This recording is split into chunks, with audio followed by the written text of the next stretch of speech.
What's up guys, I'm Shane Peterson. Welcome to Off the Rip. So Fort Worth brought the heat for the second round of the SMX playoffs. The track was tough to just pass on, but also not only to pass, just to ride on. It was pretty gnarly. Called for some wild moments for sure. Hayden Deegan keeps the streak alive for his perfect SMX season. So far he's 1-1-1-1. Biggest thing to come out of Texas though was definitely Hunter Lawrence getting his first ever 450 win. And the biggest thing is that he's now the points leader heading into the final round in Vegas. So a lot of stuff went down in Fort Worth. So let's get into it in this episode of Off the Rip.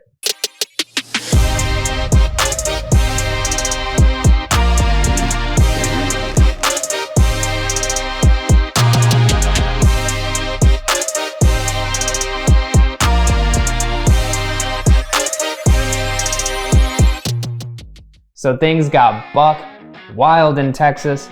We saw Nate Thrasher slide out and crash over the bridge jump. And that bridge jump must have been icy because we saw the hometown boy, Ty Masterpool, do the exact same thing. Ty also ran into problems in the second moto when he went off the track and caught the edge of a dirt clod, causing his rear wheel to skip out from him, and he took a nice Texas Speedway soil sample. The rhythm section was super gnarly. We saw it claiming guys all day. Starting off with Carson Mumford in practice. He crashed in the rhythm section and broke his leg. We saw that there was a pile up in the super mini class, and then a deja vu moment for RJ Hampshire, who crashed in the rhythm again. Glad to know he's okay. He should be lining up in Vegas. We might have to do an over-under bet to see if RJ goes down in the rhythm in Vegas and make it 3 for 3. I don't know. And lastly, it was just wild to see these guys racing as hard as they were, especially since the track was busted and just beat up and baked. So props to these guys for making it out of Texas alive. Those were all the wild moments from Fort Worth. So the track for Fort Worth on paper in the pictures looked really awesome. Looked like it was going to be an awesome race. But I feel like it let the fans down, let the riders down. It got super dry. Just in practice, it was slippery, a little muddy in my opinion. But towards the end of the day, it was just dry, beat up. Looked like grenades were thrown on the racetrack. Actually looked like the Texas Revolution was fought there on that racetrack. But hopefully for the last round in Vegas, it makes up for the second round. Looking at the track map for Vegas, it looks like it's going to be the same style of racetrack that Charlotte was. With that being said, it's going to have 2 split starts.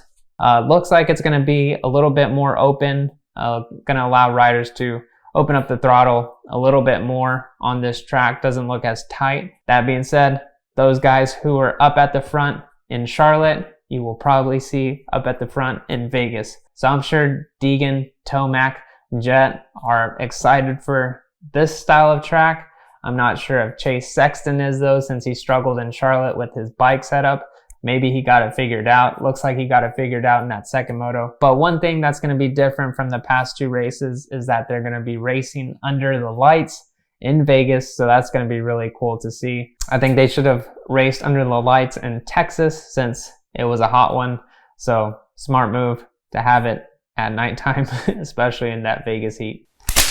So speaking of the heat, Haiden Deegan is hot right now. Hey, yo, pulling the clutch. Pause, son. No, but he is on it right now. None of these 250 riders have anything for him. With that being said, can Hayden pull off 6 moto wins or a perfect SMX season? He's got his starts down. He's definitely got the riding down. He said in Charlotte he wanted to work on his starts. He proved that in Fort Worth. He was good in Charlotte, especially in the wide open stuff.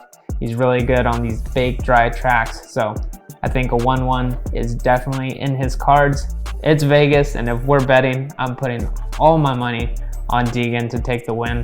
Other than that, we saw that Chance Hymas did not line up for Fort Worth, and he will not be lining up for Las Vegas either. He decided that he wants to rehabilitate his knee, get it ready for Motocross of Nations. I think that's a good choice, especially since we need a strong MX2 rider. I don't know if this injury is going to hinder him from performing in the UK, but hopefully he can heal up in time and give it all he's got.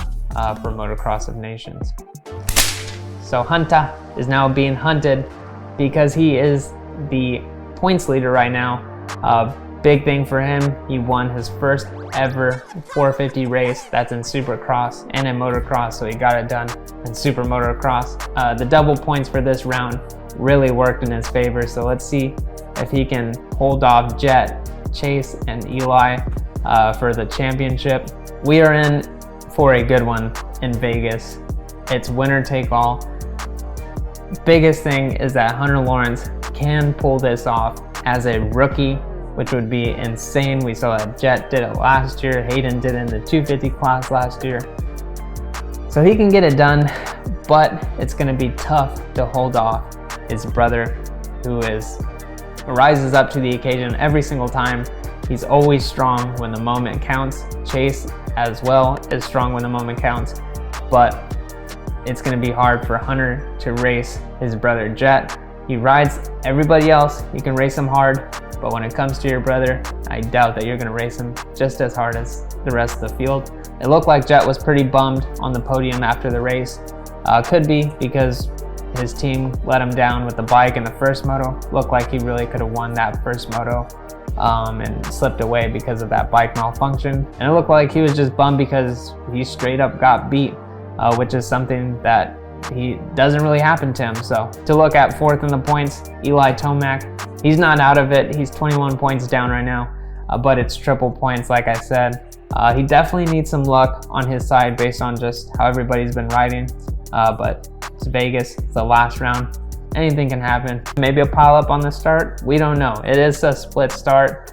We did see in Charlotte in the practice starts, people go down, so could happen. But a random thing to think about, will Eli Tomac run the scoop in Vegas on a hard pack track? He ran it in Charlotte, he ran it in Texas, so he might go 3 for 3 and running the scoop tire on a hard pack track. I don't know. You might switch it to just a normal tire. But that's an over-under bet you can do with your friends. I don't know, for the race, keep it interesting. Anyway, it's the last race of the season.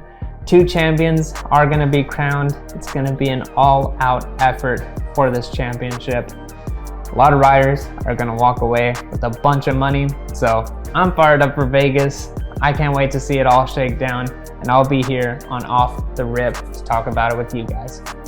Peace.